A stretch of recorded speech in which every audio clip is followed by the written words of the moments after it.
Bonjour. Aujourd'hui, la petite bulle, j'avais envie de vous parler de l'hyper-contrôle. L'hyper-contrôle, c'est quelque chose que l'on met en place assez tôt, dans l'illusion que si l'on fait les choses comme on pense qu'elles sont bien, euh, on va se sentir en sécurité. Toute la difficulté, c'est que c'est un mode addictif.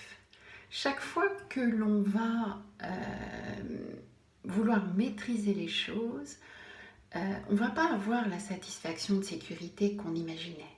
Donc, on va en rajouter encore plus et encore plus. Et on arrive dans quelque chose qui est l'hyper-contrôle et où inconsciemment, les choses se font euh, dans un automatisme où tout doit être impeccable.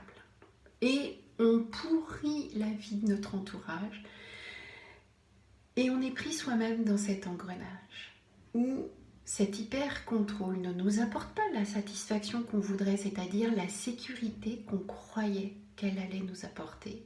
Mais par contre, on est persuadé d'avoir raison, donc on s'enferre là-dedans et on se retrouve coincé dans un espèce de cercle vicieux. Plus on exerce du contrôle sur les choses, plus on en a besoin et plus on croit qu'on en a besoin, et on va se retrouver complètement coincé dans ce cercle vicieux et où on n'obtient absolument pas la sécurité qu'on pensait que cet hyper-contrôle allait nous apporter, que si on fait les choses bien comme on pensait qu'elles devaient être, etc. Donc les objets doivent être à leur place, le rangement doit être fait comme ceci, comme cela, et tout doit être nickel. Mais il n'y a pas de vie là-dedans. Il n'y a pas de vie. Et on se retrouve coincé dans quelque chose où on pense que ça doit nous sécuriser, alors que ça se vide petit à petit de la vie.